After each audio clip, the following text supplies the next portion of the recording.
साला साला ही हाथ ना बढ़ के अपन खेत जोतवा दिलक।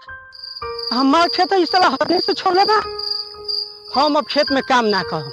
हम पहले जातनी बाबूजी से कहे कि खेत ई 2 हाथ धो के जोतवैले बा। चलो नहीं हम बाबूजी भी अभी कहे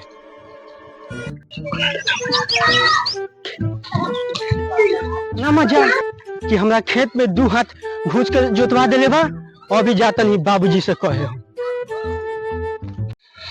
साला एगो भई आ एक घर हमर कुटी खत्म कर देलस।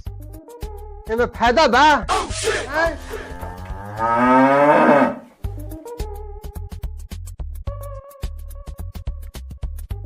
हट ले खा। रुक साला लइका ना लाए मार करे ने उन्हें खाली घूमत रहे। ले ले ले खा खा। सब तो घर के कुटी खत्म कर देलू। लो खा। अब का तक तड़ू खा खा खा। बाबू अरे जे झाते कइले बा खेसारी चचावा 2 हाथ घुस के अपन खेत जोतवा लेले बा। आ तू एजो गाय भैंस खियाबो का अबर खेत जोतवा देले बा? ई त का कहत बड़े? हम अपना आंख से देख के आवतनी कि अपना खेत में 2 हाथ घुस के जोतवैले बा। देखो ना हम झूठ बोलीला और ना साच के पंजरा जाइला। अरे जब तो देख के आवते बड़ा अपने आंख से तब सोचे के का बात बा? निकाल लाठी आ चल ओकरा द्वार पर अभी ओकरा गांव में बास कर दिया। चल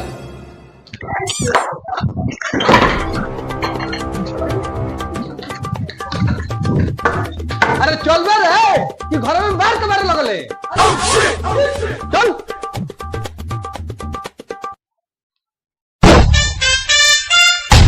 भाई।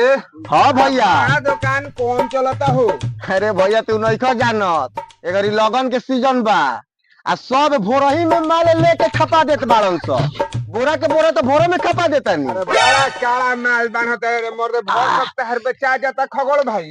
सब लोग नियर हम पानी ज्यादा ना मिलाई उतने पियाई। अरे एक एती पिलर हूं। अरे कौन एक बार पलट दिबा। एगो तो माल तो बड़ा टाइट बा। साला व्हाइट शरीर हो जाई। मारो जान तो झिंगरे बड़की पियो कर हमें लेखा रंगबाज ये क्षेत्र में खगड़ भाई से पूछ ले कौन बा भाई। ना ना भैया अरे यही चक्कर में तो तार 3 बीघा उड़ गई। समझाओ छटुआ से। अरे का हम समझाई ओकरो के तन हिस्सा लगवावो दूगो बाहरे से बाजार के आदमी। ये खगड़ू भाई बोलो माल तो बहुत टाइट बा। शरीर में जाते व्हाइट को देता। करी ना तू जौन करत तळनु तौन ठीके करत तळ।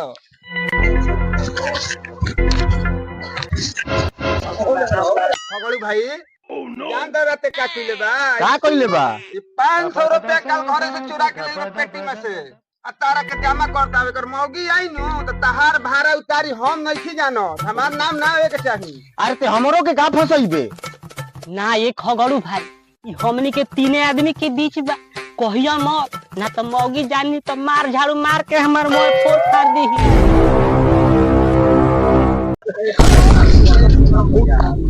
अरे ये खगोड़ा बा। अरे देख रहा हो तोर बापवा खगोड़ा लेखा काहे दौड़ावत बा।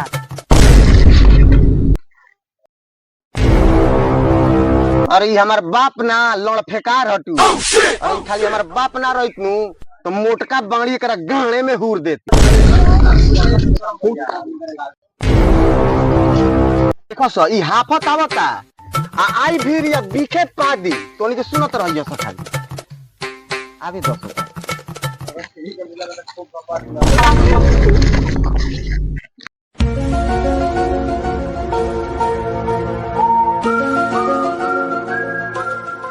लंडे बापे हवा की हमार झाटे हवा अभी हमार हथियारे फोड़ले रहता। अरे आए सामने जानो तोरे बेटा का अरे साले के 2 हाथ बोर के खेत जोतवा देले बा। साला बड़ी फुटानी चुरत रहे। ऐसा पहले बानी कि 2 हाथ बोर के खेत जोतवा देले बानी। अरे बगाल वाला जो रसवा के खेतवा रहे वही नु। ओ उहे ठीक कइला बाबूजी। अरे झाटे ना चूचिया बाटे ऊंची।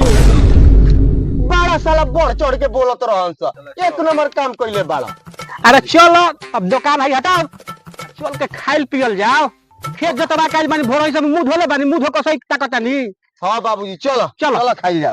चलो ठीक बा हो, माल दो लोग।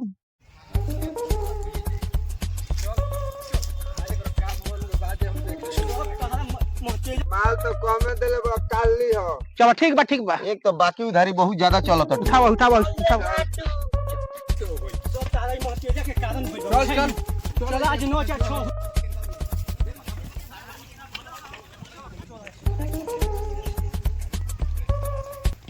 अरे खतरिया, अरे बाहरी निकालो बे। ए साला बाप को हाथ लबा कर बे, मारा बेर की गुहे फेंक दे बस। चल उठ साले, लबो करत रही। अरे ना बाबू, ये से कैसे निकल हो सो? तो ये जे रहो, हम बुलाओ तनी। अरे खतरिया, अरे बाहरी निकालो बे। अरे थारा घर में मोर गुले का? ए त हमर है लाड़े चिल्लाइल बा।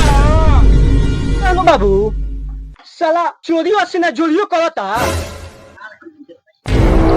अरे हमार बारे चिल्लाइल बड़ा लोगी। अरे जा जवान उखाड़े कोई उखाड़े लिया। देखो सो, हम झगड़ा करे नहीं आइल। हमार लड़का कहता कि तोहनी के 2 हाथ खेत जोतवा देले बड़ा सो, आ तोहनी के एजा आड़े कोइले बड़ा सो। कौन सरवा का बेटा कहता रे कि हम 2 हाथ बढ़ के जोतवा देले बानी? अरे माधवा, तू इतना बढ़ के काहे बोलता रे? हम अपना आंखें देख के आओ तनी कि हमरा खेत में 2 हाथ घुस के तू जोतवा देले बा। हम झूठ नहीं के बोलत। अरे हम झूठ बोलत हो हम नु तो दोनों आदमी के चू जाई। आँख चू जाई। अरे ना रे, आँख चू जाई आँख।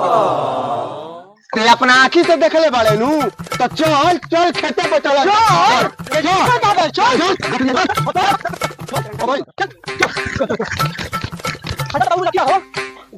हाँ ना हाँ देखा अरे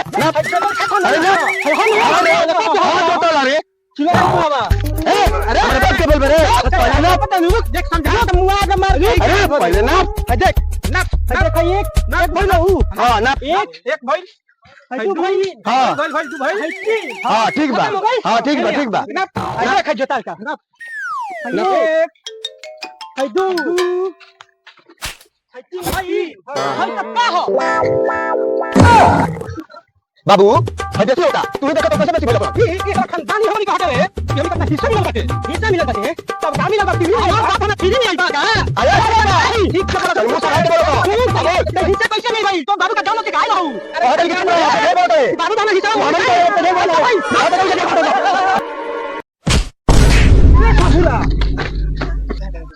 तोहनी के घर में गर्मी पाए भर जमीन खातिर लड़ाई कइले बड़ा सो, अब वोट दे के मुखिया जी काहे के बनैले बड़ा सो? छोटे दानी के मुखिया जी भी हो जाए ना तो मार के बर्बाद कर दो। हां भैया ठीक कहता रहो। चल मुखिया भाई चल चल।